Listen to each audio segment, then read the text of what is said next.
Welcome, dear listener, to a night of mystery and murder. The storm rages across the English moor, lightning splitting the sky as Whitehaven House stands alone in the darkness. Inside, a dinner of laughter and elegance turns to horror when a scream pierces the night. Inspector Rowan is found dead, locked in his study. A single golden cufflink glinting beneath the firelight. But in this house, everyone has a secret, and every secret has a price. Hercule Poirot arrives, his little grey cells already at work, determined to unravel a crime woven from lies, guilt, and love long buried. So, welcome to the affair at Whitehaven House, the secret of Inspector Rowan. Where are you listening from tonight, safe at home, or somewhere the wind whispers too loudly against your window? Tell us in the comments what you think really happened before Poirot reveals the truth. The autumn rain had just begun to fall on the small English village of Stonemere when the telegram arrived at Whitehaven House. The envelope, damp at the corners and ink smudged by travel, was handed to Inspector Hugh Rowan by his butler with a curious look. Rowan, a man of 50 with a keen sense of propriety and a quiet air of authority, tore it open absently as he sat in his study. He was not a man easily unsettled. Years on the force had taught him that fear was a companion best ignored, but the words he read made him rise abruptly from his chair. The past cannot be buried. Midnight tonight. The drawing room. No signature. Only those 10 words, each one deliberate, the handwriting firm yet unfamiliar. Rowan stood motionless, his eyes narrowing. The clock on the mantelpiece ticked with irritating precision, filling the silence with its steady rhythm. He looked around the room, the polished mahogany desk, the regimented rows of books, the photograph of his late wife, and felt, for the first time in years, the uneasy stirring of dread. By evening, the storm had gathered its full force. The guests had arrived for the dinner party. He had long planned a small affair, meant to mark the anniversary of his retirement from Scotland Yard. There was Lady Margaret Ashby, elegant and sharp-tongued, her nephew, Peter, restless and discontented, Dr. Leonard Fisk, Rowan's physician and friend, and Miss Clara Jennings, a timid yet observant governess who seemed always to be listening rather than speaking. They gathered in the great dining room as thunder rolled across the moor, glasses of sherry in trembling hands. Rowan played the perfect host, smiling and conversing, but his eyes flickered often to the clock. Midnight, that was the hour named in the telegram.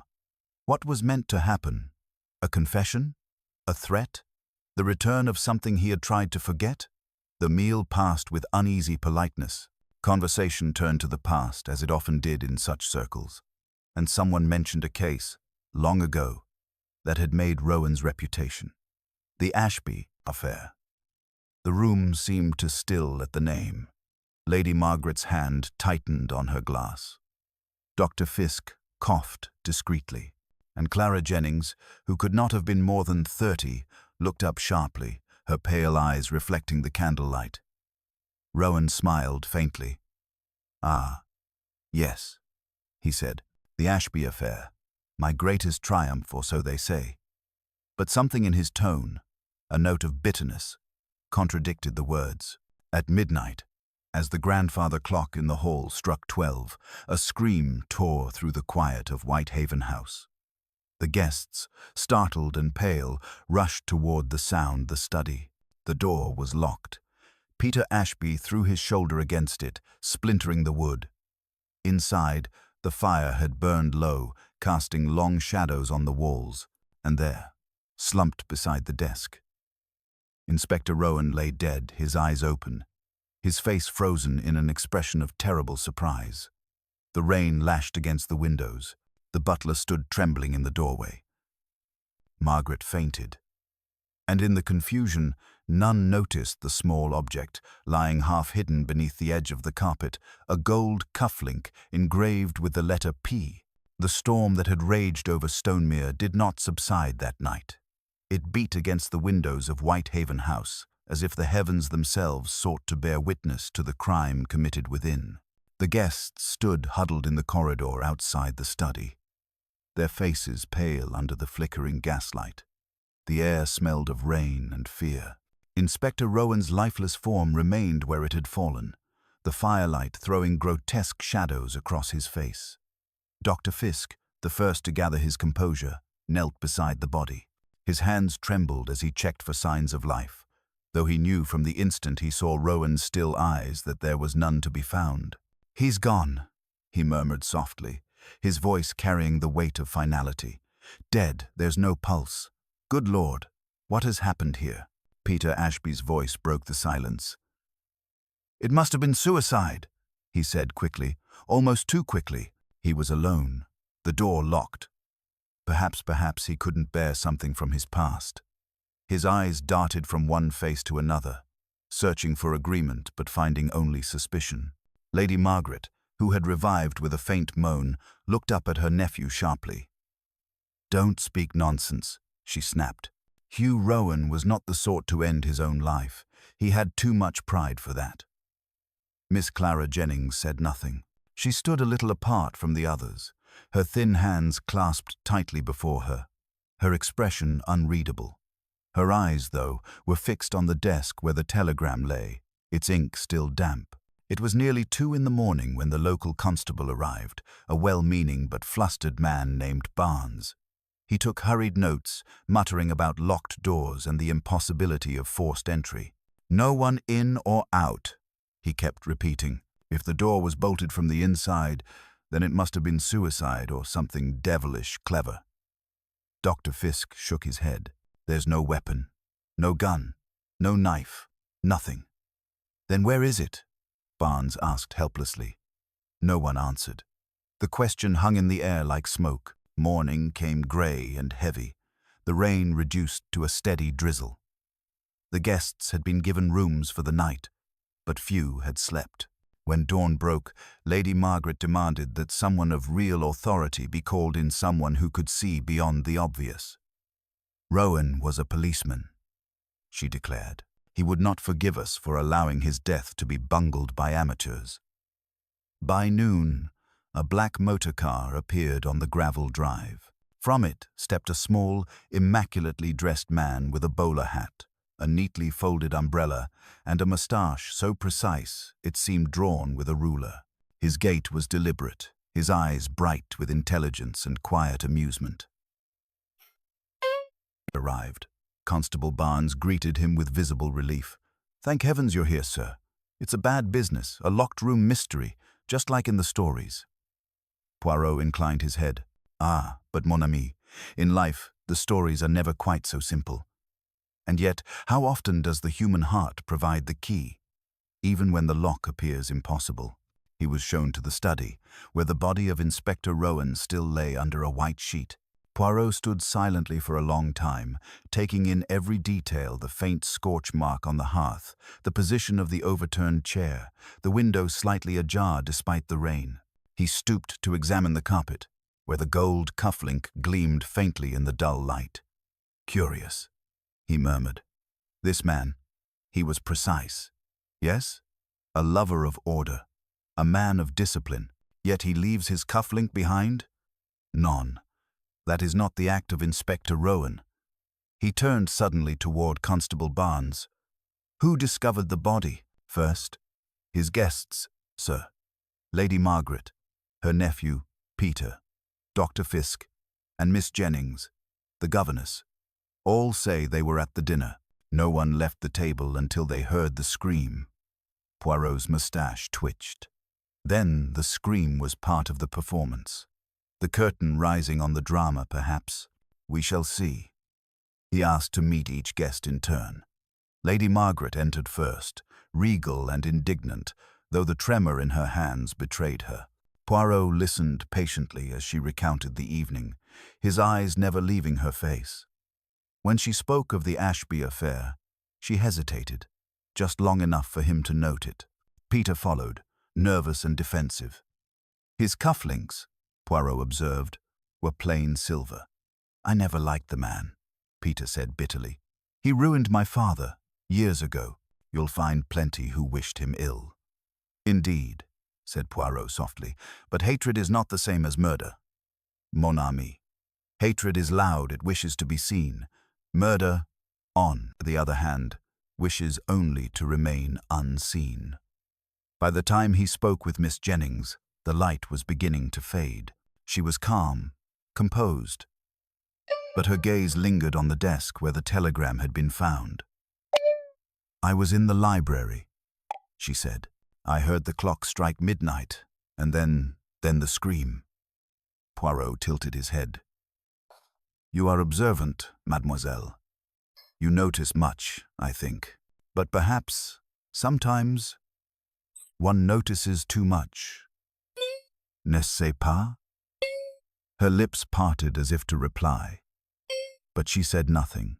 When at last he was alone again, Poirot stood in the doorway of the study, his eyes following the pattern of the carpet to where the cufflink had lain. Outside, the wind whispered across the moor, carrying with it the faint toll of the church bell. He smiled slightly to himself. "It begins," he murmured.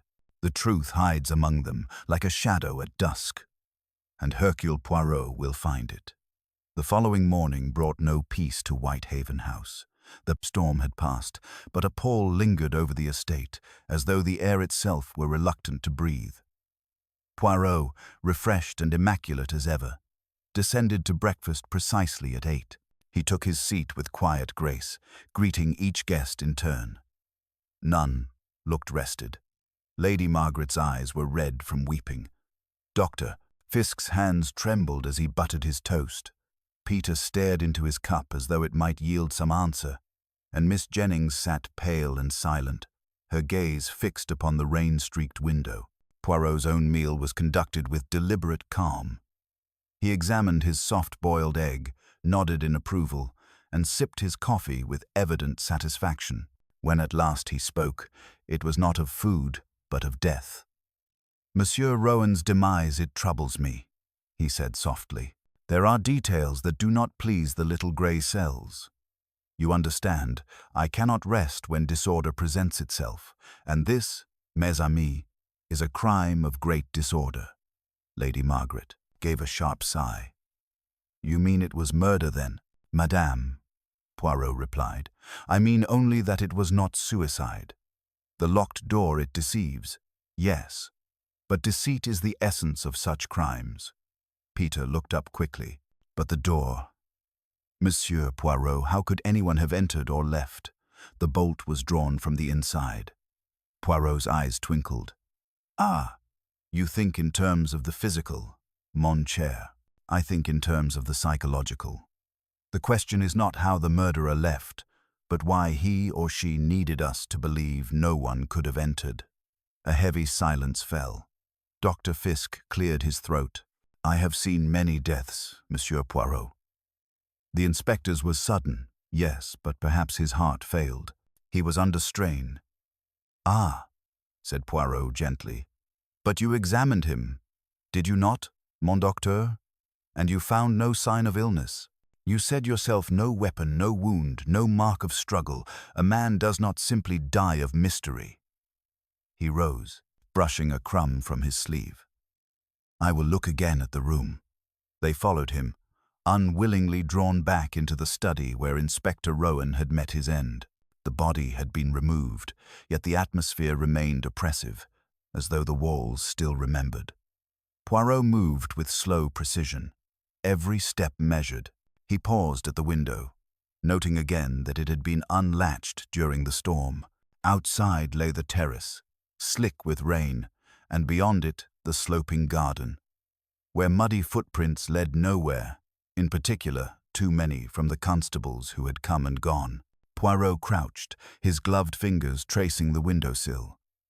"The rain fell heavily last night," he murmured, "yet no drops upon the sill here. If the window had been opened during the storm, surely the rain would have entered. No." Miss Jennings spoke softly from behind him. "Perhaps he opened it before the storm began." Poirot turned, his expression thoughtful. "Perhaps, mademoiselle.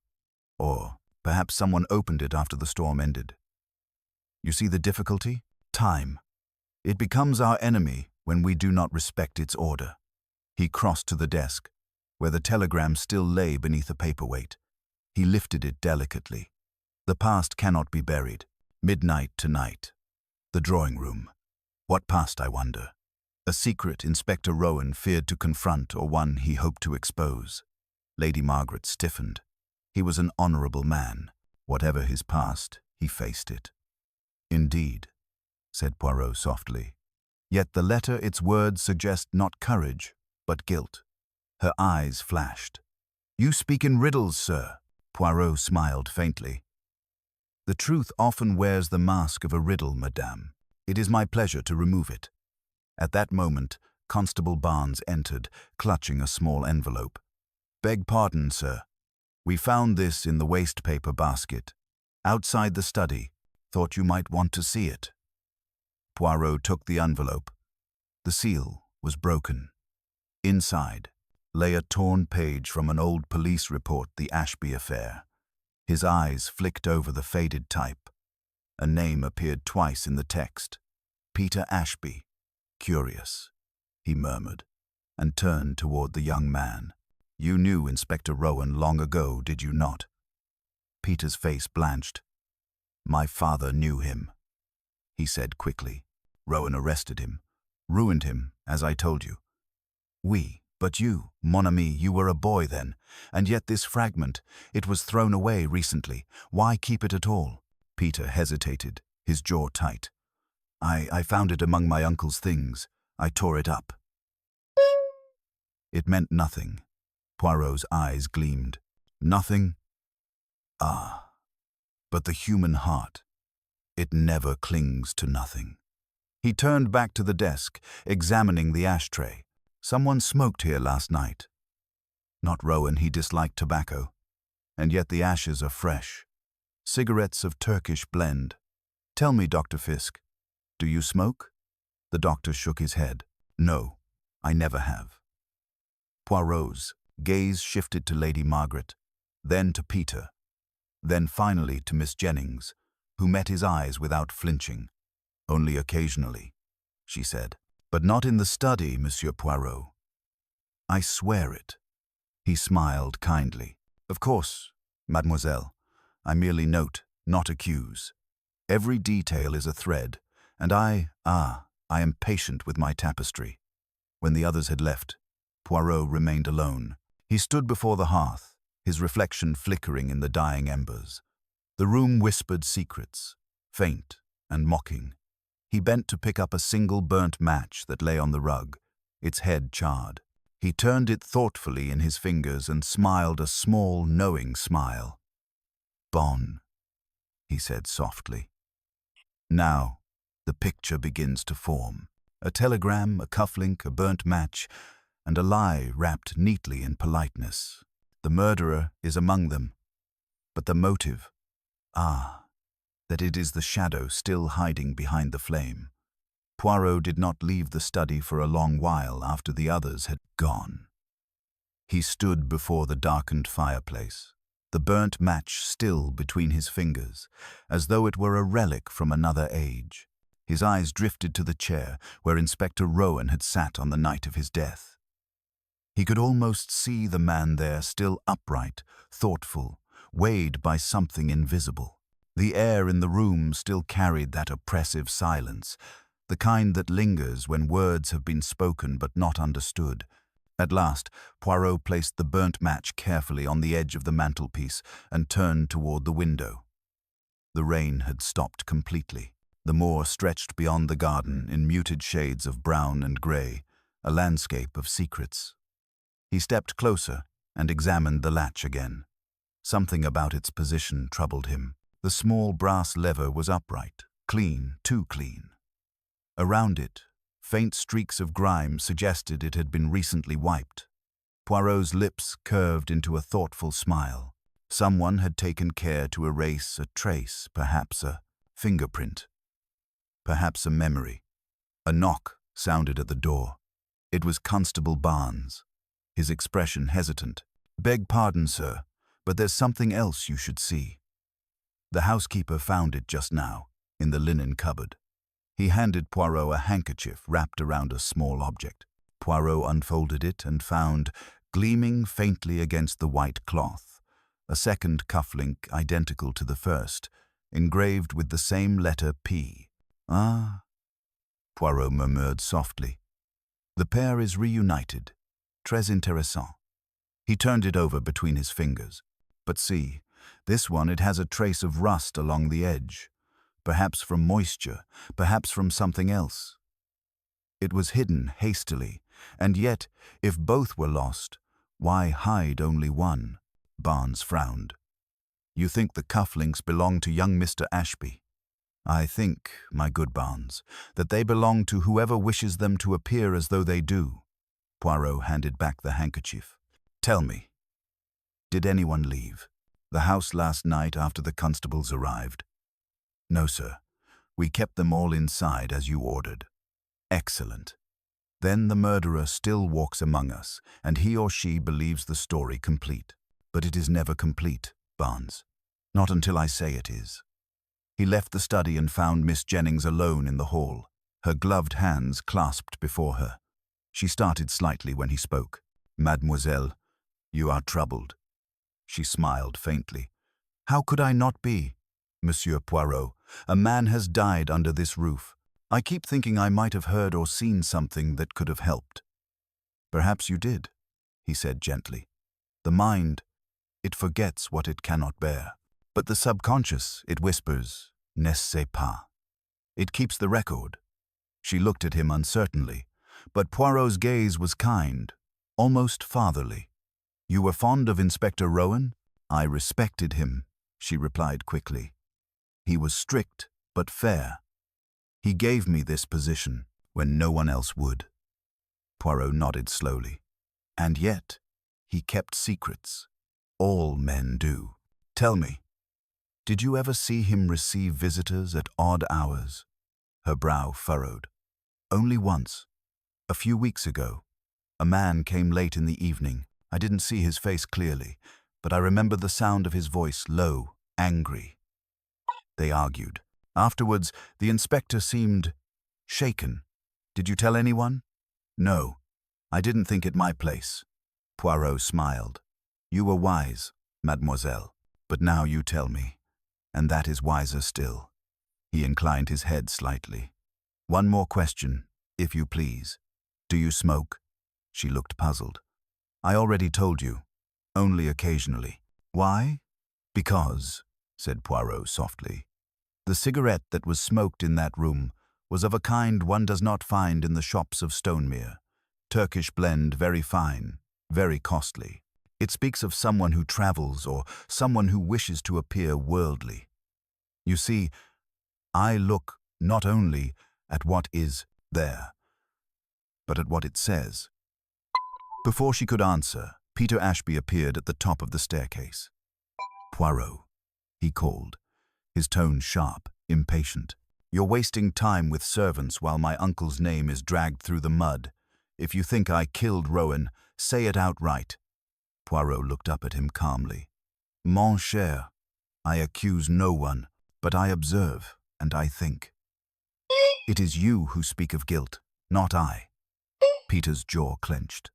My father was destroyed because of that man. I have every reason to hate him, but not to kill him. I wasn't even near the study. Poirot inclined his head. Perhaps, but hatred, when buried, grows strange roots. We shall see where they lead. Peter turned abruptly and strode away down the corridor.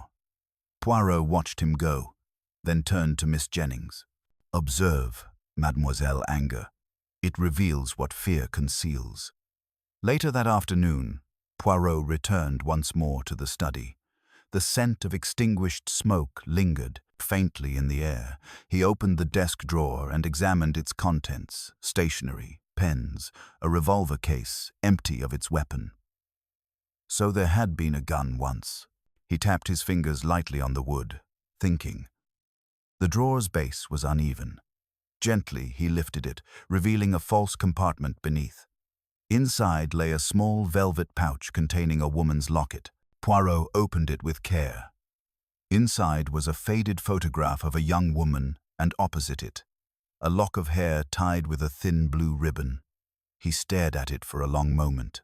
Then, very softly, he said, "So that is the heart of the matter. Love or betrayal? We shall see." He replaced the locket, his eyes narrowing. "The truth. It begins to whisper. And soon, it will speak aloud." The faint tick of the mantel clock filled the study as dusk fell once more upon Whitehaven House. Poirot sat perfectly still, his small frame poised like a chess master before an unfinished game. The locket lay open on the desk before him, its tiny clasp glinting in the dim light. The photograph inside, faded but unmistakably tender, haunted him. He could not say yet whether it was a relic of love or a symbol of guilt, but he knew with certainty it had not been placed there without purpose. Behind every sentimental object there hid a motive. Sentiment, after all, was merely the shadow of the heart, and shadows could conceal many things. He heard the faint creak of the floorboards behind him and did not turn. "You walk lightly, madame," he said softly. Lady Margaret hesitated in the doorway, her features drawn, her expression guarded. "I thought you might wish to see me," she said, her tone too composed to be natural. "You've been in that room all afternoon, Monsieur Poirot. Do you mean to haunt it as well?" Poirot smiled faintly. "Ah, but it is not I who haunts it, madame. It is the truth, and I merely wait for it to make itself known." He gestured toward the chair opposite him. "Please, sit. There are matters of the past that must be spoken of before they devour the present." She hesitated, then lowered herself into the chair.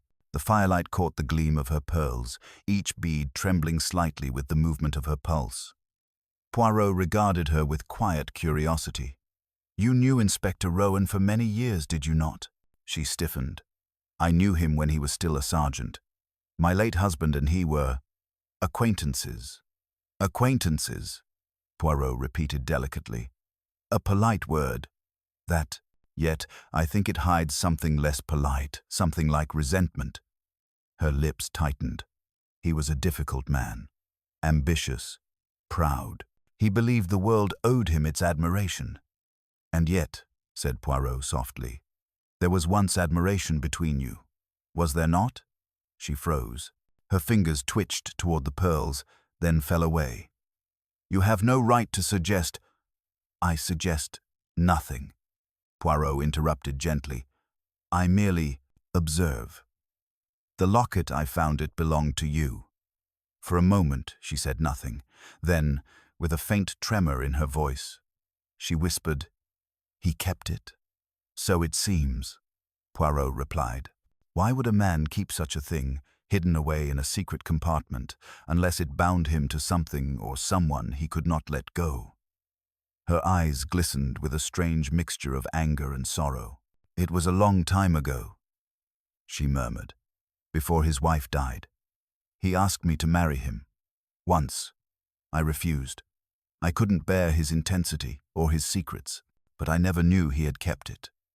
Poirot inclined his head slightly. "And yet, you came to his dinner party, knowing what lay between you. Why accept the invitation?" She looked away. "Because I thought perhaps he had forgiven me, or perhaps I wished to prove that I had. Or perhaps," said Poirot softly, "you feared he had discovered something you would rather he kept buried." Her gaze snapped back to him, sharp and frightened. "You think I killed him?" "I think," said Poirot, his voice calm as ever, "that you know more of his secrets than you have yet confessed." The silence stretched between them like a taut wire. Outside, the wind sighed against the windows, the house creaking softly as if listening. At last, Lady Margaret rose. "You will find your answers soon enough, Monsieur Poirot. But take care, the truth is not always kind." She turned and swept from the room, leaving behind a faint trace of perfume and unease. When she was gone, Poirot exhaled slowly. "Ah," he murmured, "the truth may be cruel, but the lie kills." A sudden sound in the corridor broke his thoughts. Footsteps hurried, uneven, Poirot stepped into the hall just as Constable Barnes appeared, his face pale, breathless. "Monsieur Poirot, you'd best come quick. There's been another incident." Poirot's eyes sharpened. "Another? In the library?" "Dr. Fisk, he's been found unconscious. Looks like he was struck from behind." Poirot followed swiftly, his movements precise, controlled. The library smelled of old paper and smoke. Dr. Fisk lay sprawled beside the hearth, a trickle of blood at his temple. The poker from the fire rested nearby, smeared faintly with ash. Poirot knelt beside him, inspecting the wound. "Non-fatal," he said quietly.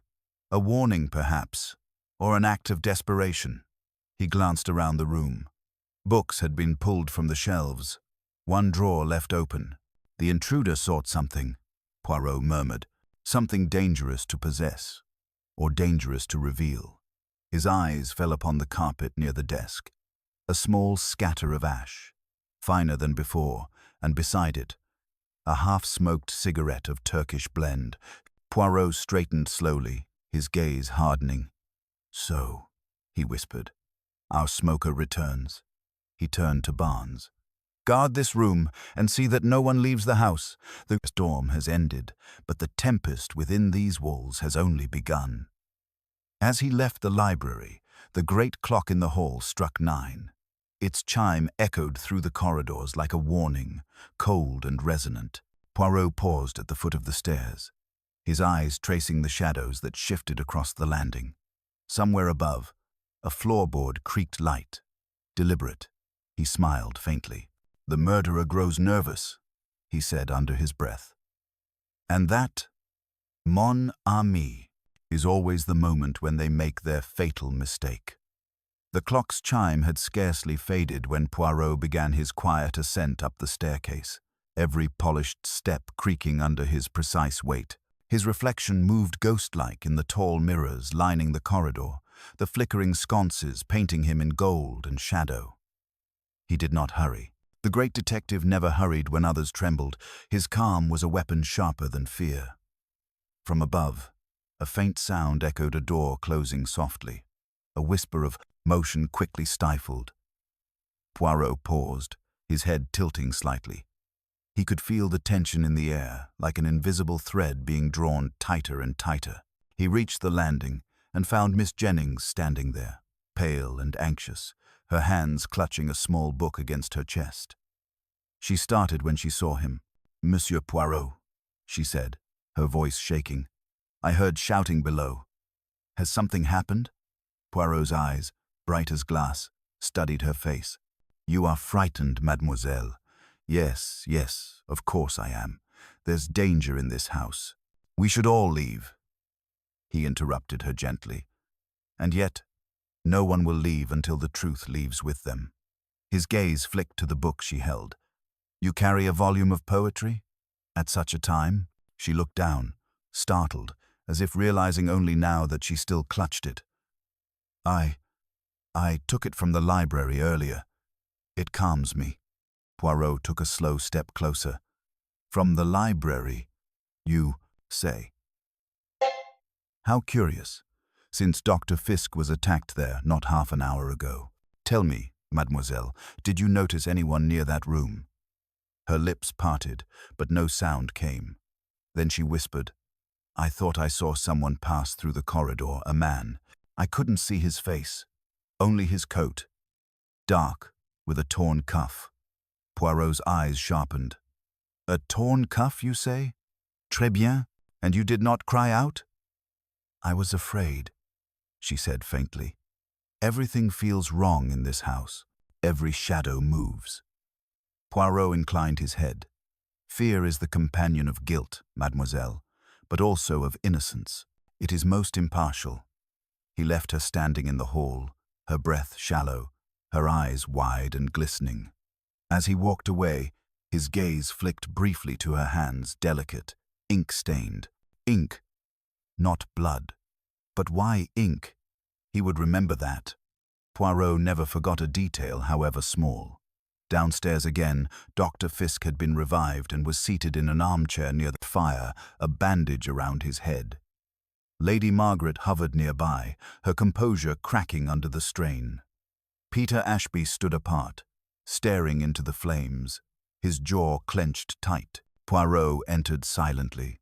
All eyes turned toward him. Dr. Fisk rose unsteadily.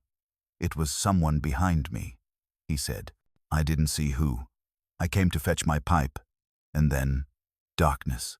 Poirot nodded. "And what was it you meant to fetch, Doctor? Truly? Your pipe or your secret?" Fisk frowned. "What secret? I've nothing to hide." "Ah," said Poirot softly. "But that is what they all say until the truth proves otherwise. You see, I have found that those who claim to have no secrets are always the ones who hide the most." Lady Margaret's voice broke suddenly, trembling with suppressed anger. "You sit there making insinuations, Monsieur Poirot, while we are trapped like prisoners. How long will you keep us under suspicion?" Poirot turned to her, his expression serene but his eyes fierce. "Until the murderer feels the walls close in and commits the one act that betrays everything. You see, madame, the guilty heart cannot endure silence for long. It will confess not in words, but in deeds." Peter stirred then, his voice rough. "And if your theories are wrong, Poirot, what if Rowan did take his own life after all?" Poirot smiled faintly. "Then I will bow before your logic, mon ami, but first explain to me why a dead man would remove his cufflinks before dying and hide one in a linen cupboard. Explain why he would open the window on a stormy night or write himself a telegram with no sender. No. No. The story of suicide, it is neat, but life and murder are never neat." He turned toward the fire, watching the flames reflect in his eyes. Rowan was a man burdened by justice, his own brand of it. But justice, when twisted, becomes vengeance. Someone here knew that. Someone who feared exposure. The clock struck 10. A gust of wind rattled the window panes. Poirot moved to the mantel and adjusted the burnt match that still rested there. "This, my friends," he said softly, "was not struck to light a fire, but to burn something small. Paper, perhaps. A letter. A confession. Tell me, who among you destroyed a message last night?" No one spoke. The silence was sharp as glass. Poirot's gaze lingered on each face, Lady Margaret trembling, Dr. Fisk pale and sweating, Miss Jennings wringing her gloved hands, Peter Ashby defiant yet restless. He saw it then, the flicker of fear, the dart of eyes toward the library door. He smiled almost imperceptibly. "Ah, so it is in that room. Yes? The missing truth waits there." He stepped closer to Peter. "You were in the library earlier, were you not?" Peter's breath caught.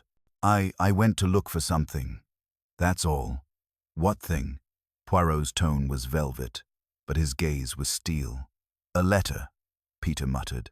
"Something my father left behind. I thought Rowan might have kept it." Poirot leaned closer. "And did you find it?" Peter's eyes dropped to the floor. "No," he whispered. Poirot straightened, satisfaction flickering across his face. "Then, monsieur, we shall find it together." The storm outside began again, faint thunder rolling across the moor. Poirot's voice lowered to a murmur that trembled with certainty. "Before this night ends, I promise you, the murderer will wish the storm had taken him instead." The wind moaned against the high windows as Poirot led Peter back into the library, his every movement deliberate, controlled, as though he were guiding a reluctant partner through the final steps of a dance. The fire had burned low, throwing long, restless shadows across the floor. Dr. Fisk's overturned chair still lay where it had fallen, the dark mark of blood on the rug barely visible in the flickering light. Poirot moved toward the desk, his gloved fingers trailing lightly across its surface. Peter followed, his breathing shallow, the tremor in his hand betraying a tension that words could not conceal. "You said you searched for a letter," Poirot began softly, his back turned. "A letter from your father, yes? You believed Inspector Rowan kept it hidden from you?" Peter hesitated. "Yes. It was something my father wrote before his death. He said there was evidence that could clear his name. Rowan never released it. He claimed it was lost. And yet, said Poirot, turning sharply, you thought perhaps it was not lost at all, but kept as a trophy. So you searched. Peter's eyes flashed. You think I attacked the doctor? That I killed Rowan? Poirot raised a hand. Non. I think only that you were desperate. Desperation, monsieur. It makes fools of us all. But murder, it requires something colder. He crouched near the desk drawer, the one that had concealed the locket. He opened it again, slowly, methodically, and withdrew a single sheet of paper that had fallen beneath the false bottom. It was half-burned, its edges curled and blackened. Poirot laid it flat upon the desk, smoothing the charred corners. The writing was faint, but legible. Peter stepped closer. That's it. That's my father's handwriting, Poirot read aloud, his voice low, each word deliberate. Rowan promised the truth would die with me. But truth is stubborn, and it will not stay buried. There is another who knows someone who. The last words were lost to the burn mark. Poirot's gaze lifted, his expression grave. Someone who knows, indeed. Peter's face had gone pale. Then he lied all these years, he whispered. He destroyed my father's name and kept the proof to himself. Poirot's eyes narrowed slightly. And yet, monsieur, one must ask why destroy it now? Rowan kept this letter for years. What changed last night?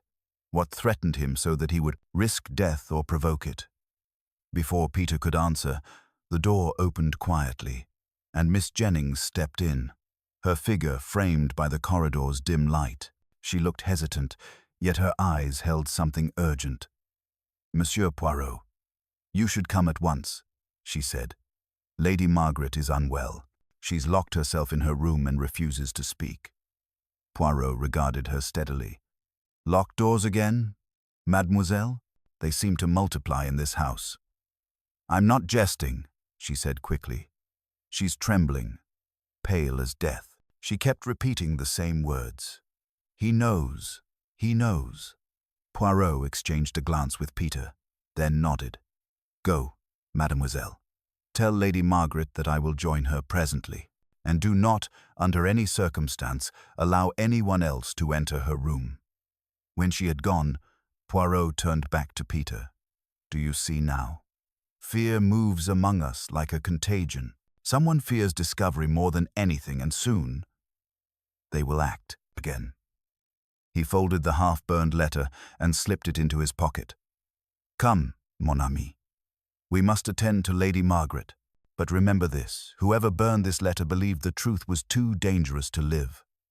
That person will not stop at one crime. They ascended the stairs together. The corridor seemed narrower now, the candlelight trembling against the walls. Poirot knocked softly at Lady Margaret's door. Madame, he called gently. It is Hercule Poirot. I come only to talk. A moment of silence passed. Then a faint voice, strained and uneven, answered, Go away.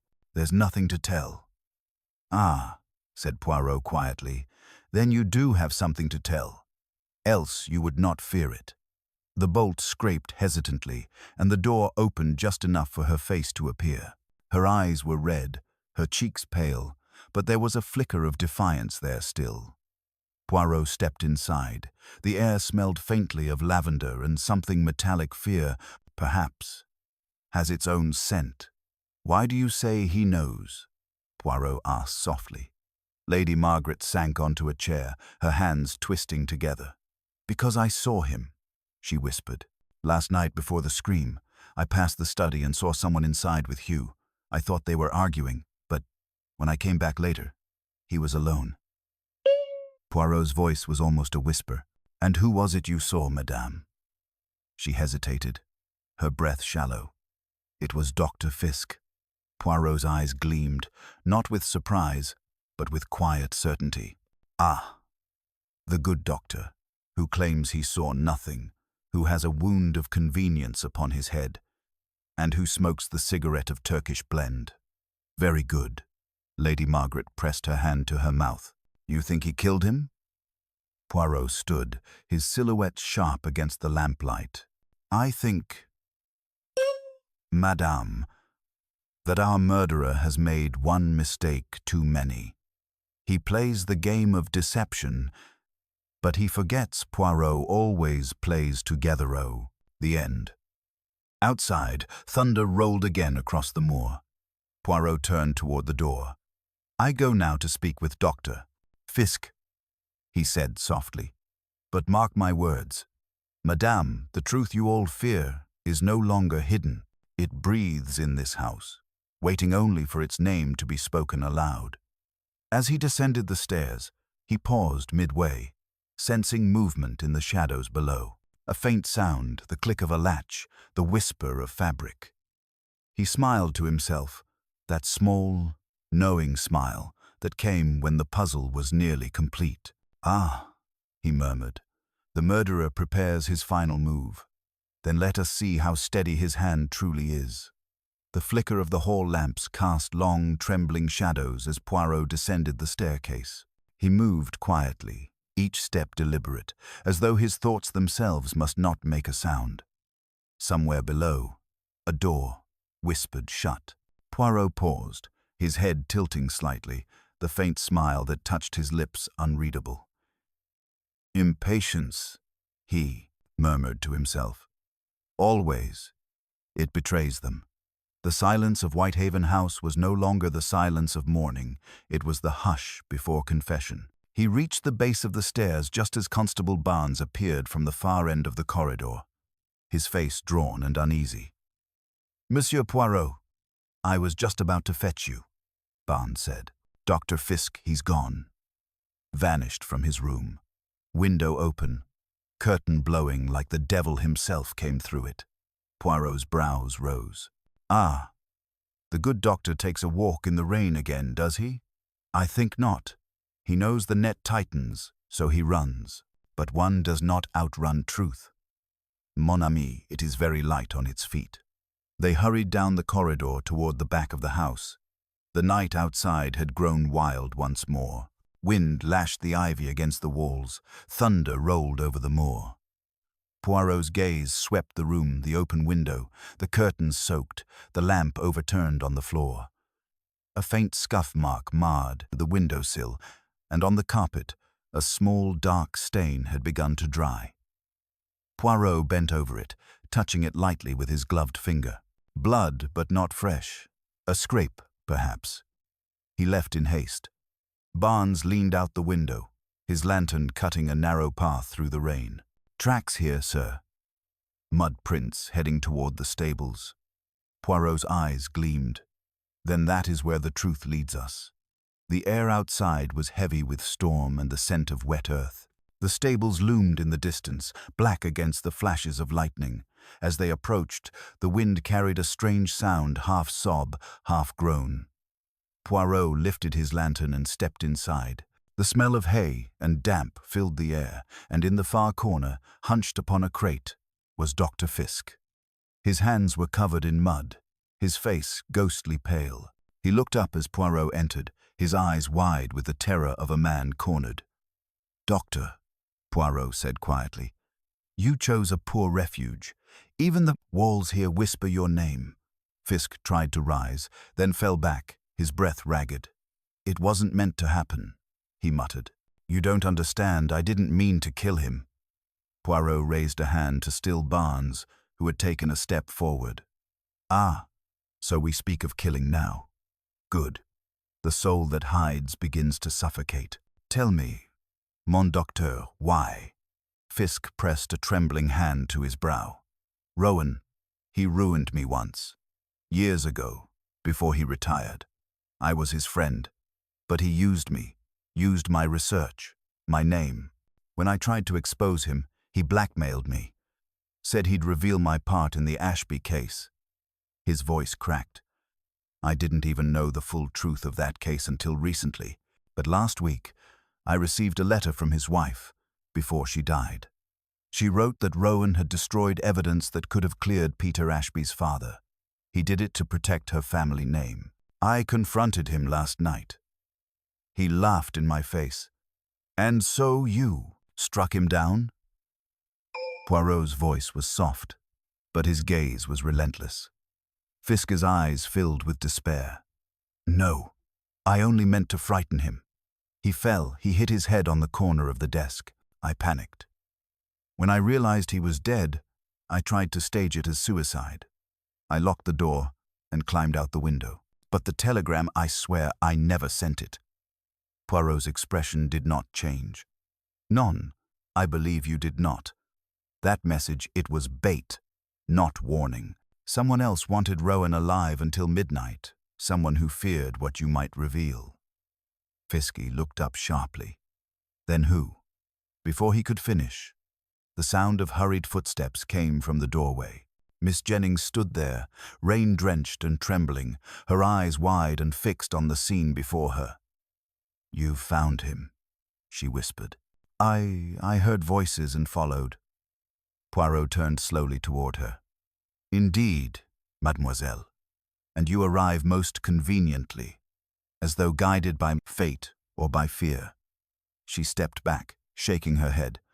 "I only wanted to help." "Ah," said Poirot gently, "help, such a dangerous word.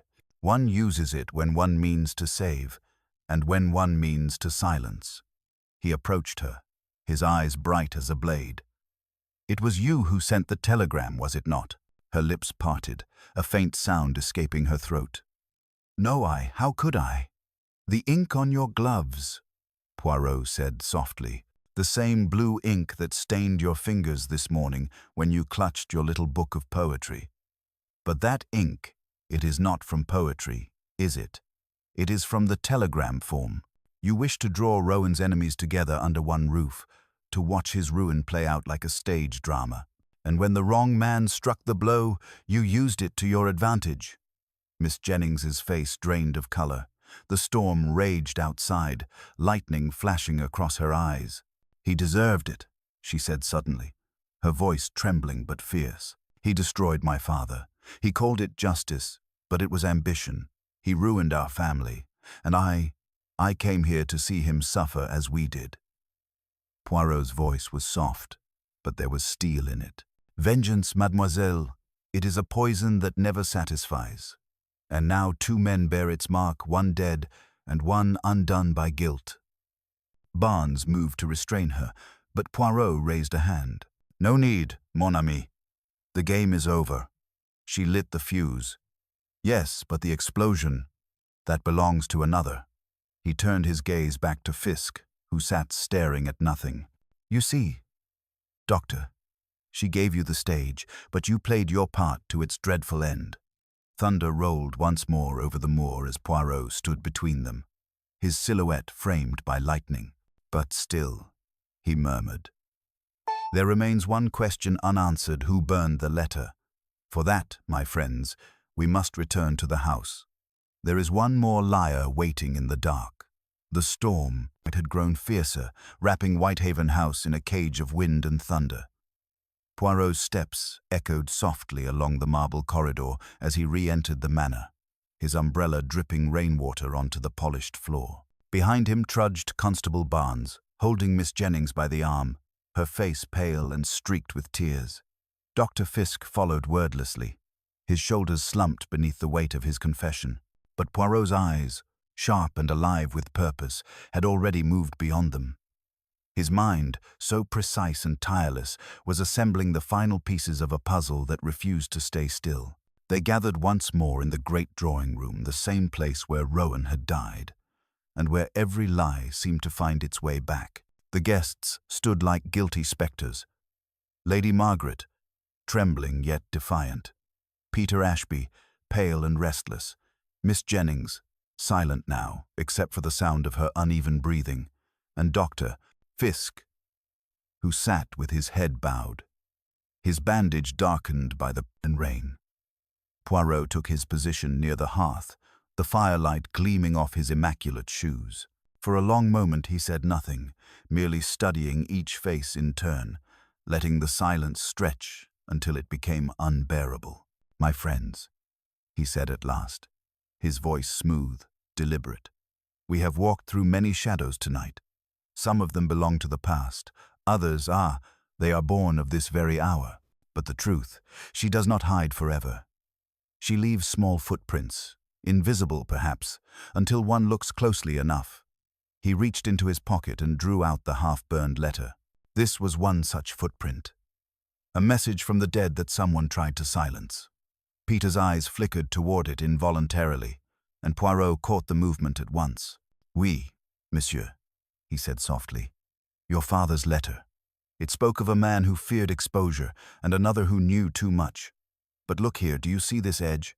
It was burned with a match, not by accident, but by design.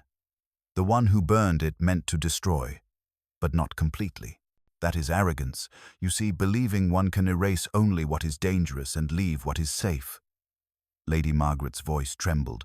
"You mean one of us burned it?" Poirot's eyes gleamed. "Not one of us, madame. You." A gasp rippled through the room. Lady Margaret stepped back, her hand clutching her throat. "That's absurd. Why would I burn a letter that meant nothing to me?" "Ah, but it meant everything," said Poirot softly, "because it named your late husband as the true reason behind the Ashby affair's injustice. Rowan destroyed evidence not to protect himself, but to protect your family's reputation. He loved you, yes, but in loving you, he damned himself. You feared that if the letter were ever found, his sacrifice would be for nothing. So, you burned it. Only, you did not finish, because someone entered the room." Her lips parted, but no sound came. Poirot continued, relentless and calm. "You heard the scream, and you thought it his end. You did not see Fisk's panic, nor Miss Jennings's silent revenge. You saw only the ruin of your secret, and sought to contain it." Lady Margaret's composure broke. "He was a good man," she whispered hoarsely. "He didn't deserve this." "No," Poirot said gently. "But neither did those he condemned in the name of love. Guilt is a strange companion, it clings to us, even in death." He turned his gaze now to Miss Jennings, who sat rigid, her eyes fixed on the floor. "You sought justice through deceit, mademoiselle, and now you have it, but not as you wished. The truth always claims its price." Then Poirot's voice shifted, quiet yet cutting. "And as for you, Doctor, Fisk, you did not strike by malice, but by pride. Yet pride kills as swiftly as hate. I will tell you something curious. Rowan was not dead when you left that room. He lived for a few minutes more." Fisk looked up sharply. "What? That's impossible." Poirot's gaze was steady. "Non. It is very possible." He staggered to his desk, tried to write one last note, a name. Perhaps, but his strength failed him. The ink on his fingers was smeared, but not his own. He reached for the telegram paper, the one Miss Jennings had sent earlier, and upon it he wrote only one letter before he died. Poirot held up a small slip of paper, dark and faintly stained. The letter M. Lady Margaret's eyes widened in horror. "No." "Yes," Poirot said softly, "M for Margaret. He died trying to tell us who was with him last." The fire crackled loudly, the only sound in the room. Lady Margaret sank slowly into a chair, her face ghostly. He came to confront me," she whispered. "He said he couldn't bear the lies anymore, that he'd tell the world the truth, even if it ruined me. I begged him to stop. He grew angry, said love had made him weak, and then he collapsed. I didn't kill him, Poirot. I swear I didn't." Poirot's expression softened slightly. "Perhaps not with your hands, madame, but you carried the truth that killed him. He died for your silence, not your violence." Tears slipped down her cheeks as the storm outside began to fade, the thunder rolling away into the distance. Poirot turned toward Barnes, his voice calm again. "Take them all into custody, if you please. The law will decide what name this death shall bear. But for me, I am satisfied. The case is closed." He turned once more toward the window, where the rain had begun to ease. Ah, la nature, he murmured. She too seeks order after chaos. And now, at last, so do we. His reflection in the glass stared back at him, small, neat, and immovable, as the first light of dawn crept over the moor and revealed, at last, the end of the storm. The dawn crept slowly over the moor, pale and unsteady, as if even the sun approached Whitehaven House, but with caution. The storm had passed, but the air still trembled with the remnants of it, a strange, heavy quiet that seemed to breathe through the old walls. Inside, the drawing-room lay strewn with the debris of the night's revelations. Overturned chairs, a shattered teacup, the faint scent of smoke still lingering in the drapes. Poirot stood before the fireplace, his hands clasped neatly behind his back, his reflection caught faintly in the glass. He had the look of a man who had solved the equation but was unsatisfied with the sum. Constable Barnes was conferring in low tones with a uniformed officer near the door. Doctor Fisk sat slumped, silent, his face drawn and hollow, while Miss Jennings had been escorted to another room to rest or to weep. Lady Margaret had not moved since Poirot's final words. She remained seated in the high-backed chair, her eyes vacant, her lips pressed together in a line of quiet despair. The fire crackled, a small, stubborn defiance against the cold morning. Poirot turned slightly, his eyes flicking toward the window. "It is curious," he said softly. "Even after a storm, there is never true silence. Nature," she whispers still. Does she not? The dripping of the rain, the cry of a distant bird, it reminds us that life continues. But here, in this house, it is as though time itself hesitates. Barnes approached. "Orders have been sent for transport, sir. I'll see the doctor and Miss Jennings taken into custody. And the lady, well, she's to be questioned in London." Poirot inclined his head, but his gaze remained distant. "You are thorough, mon ami. And yet something still troubles me." Barnes frowned. "Troubles you?" "We've got confessions enough to fill a docket. The doctor admitted his blow. The governess admitted her telegram. And the lady, well, even if she didn't strike the inspector, she as good as condemned him." "Ah, yes," said Poirot softly. "All very neat." "Too neat." Turned from the window, eyes sharp again, alive with the restless gleam that meant his mind had found a thread, yet untugged. "I have learned, Barnes, that when all seems orderly, it is the moment to look beneath the carpet, for it is there, always, that the final dust settles." Lady Margaret stirred faintly. "Monsieur Poirot," she said, her voice thin but steady. "Must there be more? Haven't we given you enough truth for one night?" Poirot regarded her with something almost like pity.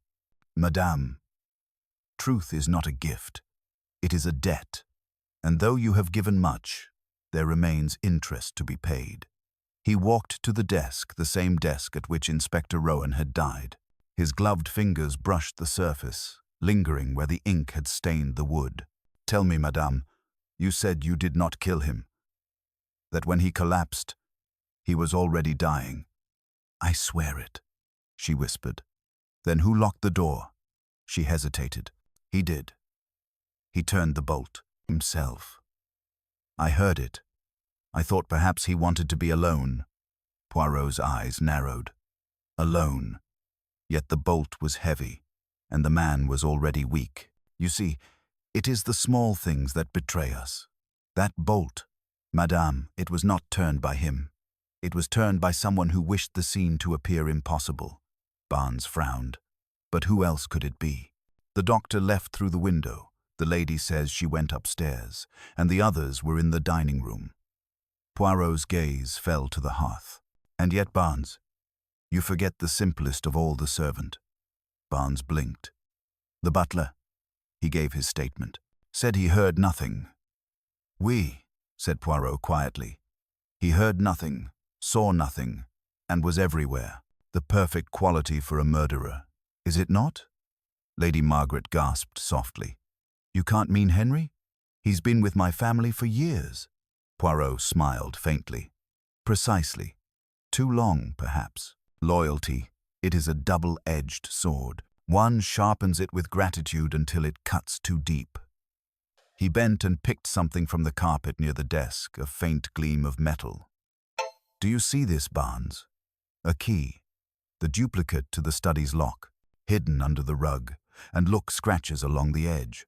Someone forced it hastily, after the fact. Who would possess such access, if not the servant of the house?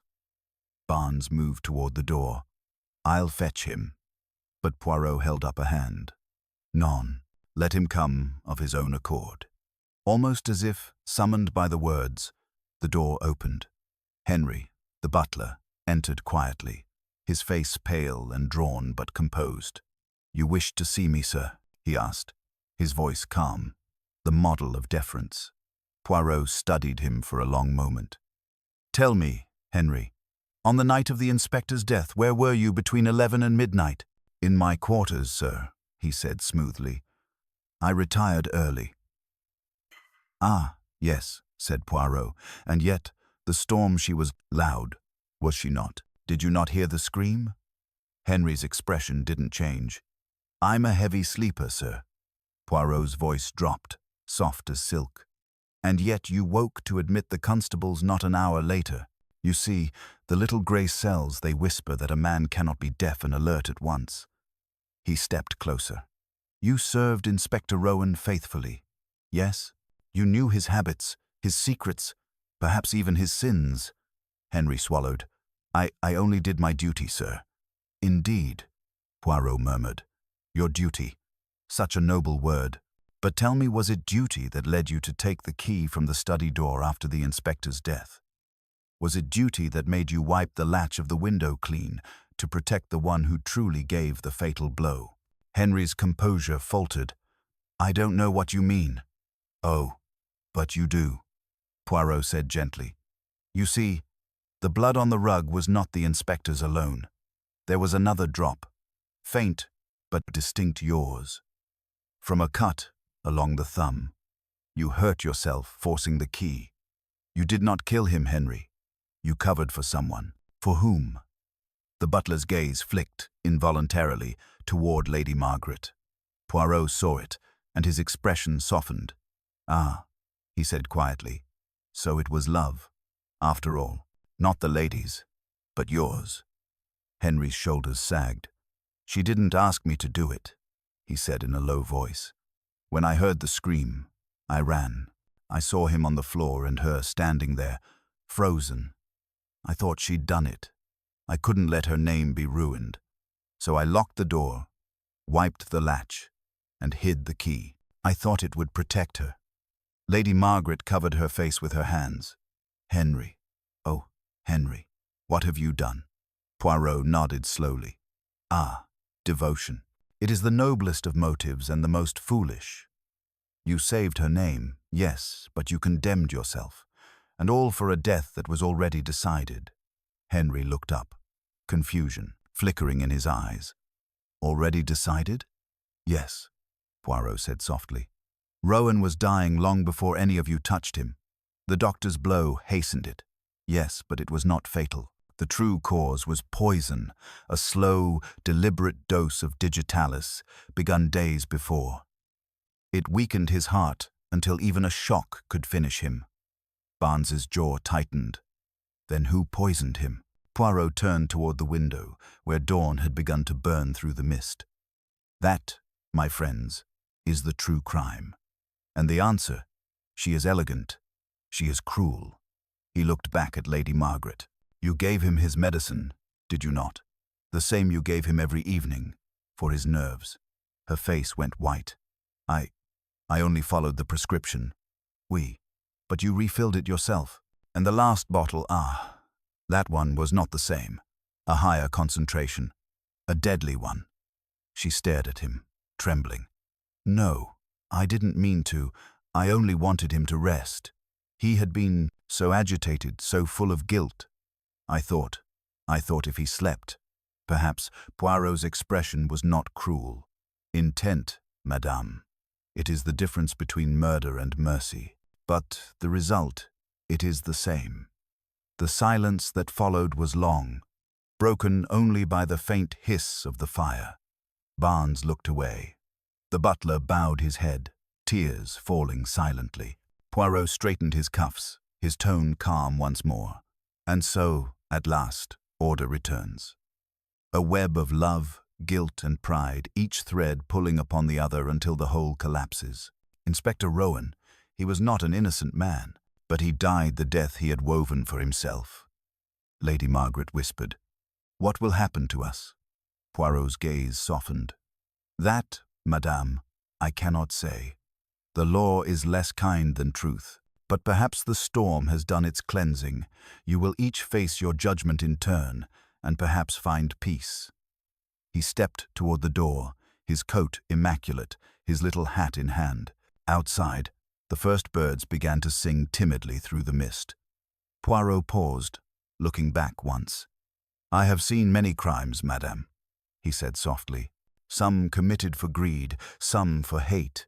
But those born of love, they are the most tragic of all, for they killed twice, once in body and once in soul." And with that, he left the house, the sound of his footsteps fading into the waking light. As Whitehaven House fell into the heavy silence of truth, the kind that does not fade with time, but lingers like the echo of a storm long after the rain has ceased.